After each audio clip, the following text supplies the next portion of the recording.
Hi my dear friends. So இன்றைக்கான வீடியோவில் 1ஆம் வகுப்பு 2ஆம் பருவம் பார்க்கலாம். சூழ்நிலையியல் நோட்ஸ் பார்க்கலாம். எக்ஸாம் பாயிண்ட் ஆஃப் வியூவில் ரொம்ப டெப்த்தாகவும் கிளியராகவும் நம்ம நோட்ஸை பார்க்கலாம். பால் அப்படின்னு எடுத்துட்டாலே ரொம்ப சத்து மிகுந்தது. அது எதுக்காக பயன்படுது அப்படின்னா பற்கள் மற்றும் எலும்புகளை நம்ம பாதுகாக்குது. ஒரு நாளைக்கு 6லேருந்து கிட்டத்தட்ட 8 குவளை நீர் கட்டாயமாக பருக வேண்டும். உப்பு, சர்க்கரை, நறுமணப் பொருட்கள்லாம் என்ன செய்யணும்னா உணவோட சுவையை அதிகரிக்க பயன்படுகிறது. வாரத்திற்கு 2 முறையாவது என்ன செய்யணும்னா கீரைகளை உண்ண வேண்டும். பொங்கல் அப்படின்றது அறுவடை திருநாள்.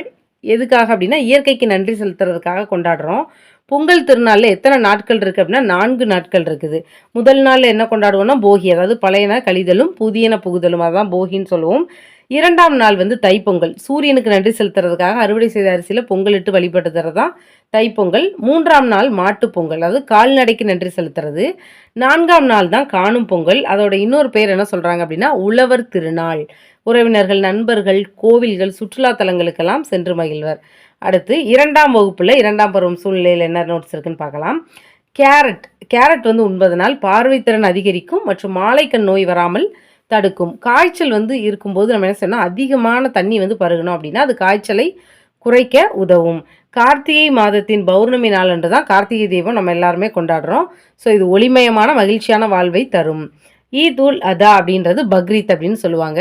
ஸோ இதை நம்ம எப்படி சொல்லுவாங்க அப்படின்னா தியாக திருநாள் அப்படின்னு அதோட இன்னொரு நேமாக சொல்லுவாங்க. மார்ச், ஏப்ரல் மாதத்தில் வரக்கூடிய புனித வெள்ளியை தொடர்ந்து வர்ற ஞாயிற்றுக்கிழமை தான் ஈஸ்டர் திருநாள் கொண்டாடப்படுகிறது. இது என்ன திருநாள் அப்படின்னா நம்பிக்கையின் திருநாள் அப்படின்னு சொல்கிறாங்க. மத விழாக்கள் என்னென்னலாம் அப்படின்னா மகாவீரர் ஜெயந்தி, ஓணம், ரமலான், தீபாவளி, கிறிஸ்மஸ், குருநானக் ஜெயந்தி, புத்த பூர்ணிமா, இதெல்லாமே மத விழாக்கள். தேசிய விழாக்கள் அப்படின்னா சுதந்திர தினம், காந்தி ஜெயந்தி, குடியரசு தினம், தேசிய அறிவியல் தினம் பிப்ரவரி 28. ஸோ இதுதான் 1ஆம் வகுப்பு 2ஆம் வகுப்பில் இருக்கக்கூடிய சூழ்நிலையில் நோட்ஸ். ஸோ இந்த வீடியோ உங்களுக்கு யூஸ்ஃபுல்லாக இருந்துச்சுன்னா என்னோடய சேனலை சப்ஸ்கிரைப் பண்ணுங்கள், உங்களோட ஃப்ரெண்ட்ஸ் அண்ட் ஃபேமிலி மெம்பர்ஸ்க்கு ஷேர் பண்ணுங்கள். உங்களுக்கு எந்த மாதிரி நோட்ஸ் வேணும் அப்படின்றத கமெண்ட் பாக்ஸில் கமெண்ட் பண்ணுங்கள். Thank you so much for